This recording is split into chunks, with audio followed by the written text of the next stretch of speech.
Prezados amigos do YouTube, sejam muito bem-vindos a mais um episódio de O Medicamento Não é Pop. Neste vídeo, abordaremos os complexos aspectos que fazem com que uma droga cause dependência e outras não.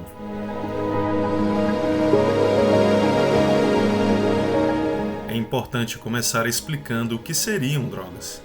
Há um certo tempo, este termo é usado como algo pejorativo, associado a substâncias maléficas e que causam a degradação da saúde de seu usuário. Por sua vez, o drogado, pessoa sob o efeito da droga, se tornou um adjetivo popularmente empregado com menosprezo. Ao mesmo tempo que é usado para criminalizar o indivíduo, passa a ideia de uma fraqueza, uma falta de virtude que o inferioriza na sociedade. O drogado é visto como pária, alguém que possui uma falha terrível de caráter. Mas o que seriam mesmo as drogas? Existe um conceito amplamente aceito? Como conceito aceito cientificamente, droga é qualquer substância química, natural ou sintética, que quando administrada ou consumida por um ser vivo, modifica uma ou mais de suas funções, com exceção daquelas substâncias necessárias para a manutenção da saúde normal, como a água e outros alimentos. Para visualizar melhor este conceito, podemos citar alguns exemplos de drogas que são utilizadas por muitos de nós. Algumas delas são legalizadas e outras não. As legalizadas são as que possuem a sua fabricação e comercialização aceitos na sociedade. De sua movimentação comercial, os impostos são cobrados, algo que não acontece com as drogas ilegais, já que seu mercado é clandestino. Entre as drogas legais podemos citar a cafeína, o álcool e outros diversos tipos de medicamentos disponíveis e que são vendidos em lugares chamados de drogarias e ou farmácias. Aquele tradicional café da manhã e do fim da tarde é uma droga. Após se drogar com uma dose de café, a cafeína age sobre uma estrutura do organismo chamada de adenosina. O fruto desta ação se reflete na perda de sono, comum após a ingesta da bebida. Assim, a cafeína funciona como um estimulante, ou seja, uma substância química que altera uma função do nosso organismo, nos deixando mais ativos. O álcool, por sua vez, age de forma diferente da cafeína, sendo uma droga depressora. Após tomar aquela cerveja ou um chopp, o álcool age semelhante a outras substâncias, como o diazepam e o bromazepam, medicamentos utilizados na ansiedade, deprimindo o sistema nervoso central. O número de drogas legais disponíveis é muito superior à quantidade de drogas ilegais. Temos todo o arsenal de medicamentos encontrado no mercado farmacêutico como exemplo. Logo, podemos citar desde a dipirona e o ácido acetilsalicílico, que são drogas lícitas muito populares, utilizadas como analgésicos e anti-inflamatórios. Além deles, temos os antibióticos, antihipertensivos, ansiolíticos, antidepressivos, antineoplásicos e antivirais. Até mesmo chás feitos com partes de plantas como o de camomila, que é feito com as folhas da Matriarcaria camomila, e é usado como ansiolítico ou antioxidante, são drogas. Os exemplos de drogas ilícitas são mais escassos.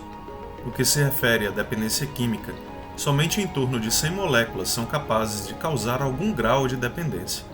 Neste contexto, algumas destas drogas são comumente faladas em programas policiais e que, com o tempo, acabaram popularizando o termo droga como sinônimo de crime. Entre os exemplos, podemos começar com uma bastante conhecida no nosso país, e que em muitas capitais tem batizado áreas onde o seu consumo e comércio ilegais são comuns. Estamos falando do crack. O crack e cocaína são uma coisa só, e o que difere as duas é a forma com que essas substâncias são usadas. A cocaína, administrada por via nasal ou intravenosa, é uma apresentação da substância em forma de sal, e que possui um ponto de ebulição abaixo de 100 graus Celsius, o que torna mais difícil sua ação pulmonar. Este efeito é mais viável com o crack, que é a cocaína apresentada como base livre e que possui ponto de ebulição abaixo dos 100 graus Celsius. O crack e cocaína É uma droga psicoestimulante, capaz de causar dependência, assim como a metanfetamina, muito conhecida pelo seriado Breaking Bad, e que aqui no Brasil não é tão consumida como a cocaína. Uma outra droga ilícita, menos conhecida por nós brasileiros, é a heroína, muito utilizada em países europeus e na América do Norte. A heroína é derivada da morfina, uma substância obtida da planta nativa do Oriente Médio. A heroína foi desenvolvida para ser uma droga substituta da morfina, como substância analgésica e antitussígena, que causaria menos dependência que sua molécula-mãe. Porém, o que se descobriu foi que a heroína era mais viciante que a própria morfina. E assim, várias substâncias ou conjunto de substâncias a partir da definição de drogas são utilizadas diariamente por pessoas que precisam tratar uma doença ou com intuito recreativo. O uso de drogas por seres humanos é muito antigo, só que no início não era em uma drogaria ou farmácia que encontrávamos essas substâncias, mas sim na natureza. O nosso primeiro contato com drogas aconteceu provavelmente experimentando plantas, fungos e toxinas de animais. É possível que há alguns milhares de anos, um ser humano primitivo, em alguma andança qualquer acidentalmente, tenha se deparado com uma planta com lindas pétalas vermelhas. Não é difícil imaginar a fome como motivador para que esse nosso ancestral se aventurasse em provar a tal planta. Quem sabe, esse tenha sido a primeira vez que nos deparamos com uma papoula, a mesma espécie que nos deu o ópio, a morfina e depois a heroína. Imagine então as sensações que nosso ancestral experienciou ao provar a planta. Deve ter sido algo muito prazeroso não sentir as dores nos pés, tornozelos, coluna e ombros cansados de tanto caminhar por áreas inóspitas e traiçoeiras. Thomas de Quincey, um famoso autor inglês do século XIX, uma vez escreveu sobre essas sensações. Aqui está a panaceia para todos os males humanos. Aqui está o segredo da felicidade. Thomas de Quincey se tornou um dependente de ópio e é muito provável que o início do seu emprego terapêutico no tratamento da dor tenha ocorrido juntamente com seu uso recreativo. É muito difícil que exista uma pessoa no mundo que não seja um drogado. Somos uma sociedade de drogados, incentivados a obtermos soluções imediatas para as nossas dores, tanto físicas quanto espirituais. Nos drogamos diariamente, seja para passar uma dor de cabeça como a dipirona, para ficarmos um pouco mais estimulados com a cafeína e para relaxarmos com o álcool ou para fugirmos de problemas do dia a dia. Para isso, alguns optam por drogas legais e outros pelas ilegais. É importante ressaltar que todas as drogas podem causar problemas. Isso vai depender da forma de uso, da dose e do tempo de exposição à substância. A dipirona, por exemplo, pode causar diminuição de leucócitos. A aspirina, o ácido acetilsalicílico, pode causar úlcera hemorrágica. Alguns chás podem causar hepatite, porém, a morfina, o álcool e o crack e cocaína podem causar dependência, algo não observado com a dipirona e a aspirina. Ou seja, nem toda droga pode causar dependência. Mas por qual motivo algumas drogas podem causar dependência e outras não? A resposta não é tão simples, porém alguns aspectos da molécula e de nosso organismo são importantíssimos para que isso ocorra. E aqui, vamos elencar os mais conhecidos. Primeiro, a droga precisa alcançar e agir em nosso cérebro. Nem toda substância consegue chegar e agir no cérebro. Isso é devido a características da molécula e do próprio organismo de quem a utiliza. Para que a molécula consiga chegar no seu cérebro, ela precisa ser pequena e capaz de se dissolver em membranas biológicas. Moléculas grandes não conseguem entrar no cérebro. Moléculas pequenas e lipofílicas como a morfina, heroína e cocaína passam facilmente. Entre a periferia do nosso organismo e o nosso cérebro, existe uma barreira chamada hematoencefálica. Sua função é a de nos proteger de substâncias exógenas ao nosso organismo, como por exemplo as drogas. Apesar de poucas moléculas passarem por essa barreira, dentre as que conseguem, nem todas são capazes de causar dependência. Para que ocorra a dependência, é necessário que um outro componente participe do processo. Seu nome é o sistema recompensa.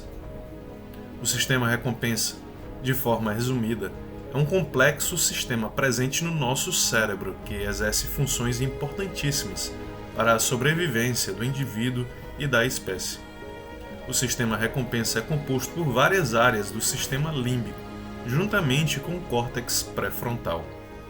Áreas como o hipocampo, memória espacial, amígdalas cerebrais, memória aversiva e núcleo accumbens, área do prazer, são repletas de neurônios dopaminérgicos, que, quando ativados por comportamentos de sobrevivência como a hidratação, alimentação ou pelo sexo, reforçam estes comportamentos através da sensação de prazer.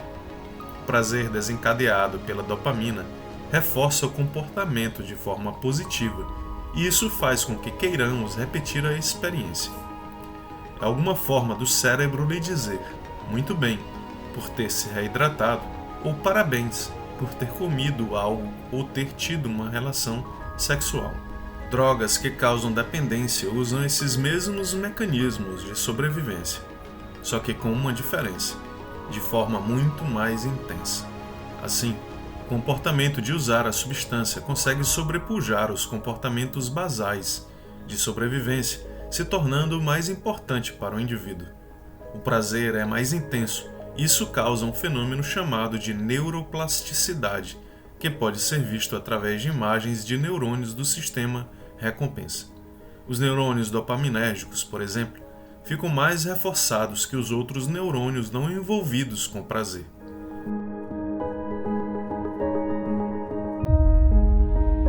Terceiro, o caráter biológico, genético e ambiental. Nem todo mundo que experimenta álcool se torna adicto ao álcool.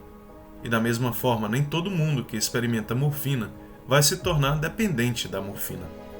Existem variáveis que precisam ser inseridas na equação do desenvolvimento da dependência química. Aspectos genéticos e ambientais são muito importantes para o transtorno se desenvolver. A neurociência sabe há um bom tempo que filhos de alcoólatras são mais susceptíveis a serem futuros alcoólatras, e assim é também com as outras substâncias. A genética é um sorteio. Você pode ser sorteado sem ter consciência disso. O ambiente também pode influenciar. O convívio diário com consumidores, o estresse no trabalho, mídia, problemas familiares, dívidas, fracassos em relações amorosas e afetivas devem ser levados em consideração. Por fim, já avançamos muito no conhecimento sobre dependência química, porém, muito ainda precisa ser compreendido. A neurociência está continuamente se perguntando e testando hipóteses que ajudam na compreensão do fenômeno, tanto no contexto do indivíduo como no contexto social. Perguntas como: até que ponto somos influenciados a consumir substâncias pelo nosso meio? Ou até que ponto, como indivíduos que somos, influenciamos a sociedade ao nosso redor? Precisam ser respondidas. Além disso, precisamos saber se existe uma cura real para a dependência química, ou se só o manejo adequado associado com a eterna vigilância é capaz de superar esse terrível desafio. Portanto, além do progresso científico, precisamos investir em outro avanço, o avanço humanitário. Afinal, devemos urgentemente olhar para os dependentes químicos, sejam de álcool, que é uma droga lícita, ou de crack, que é uma droga ilícita, como seres humanos que precisam de tratamento e não de julgamento.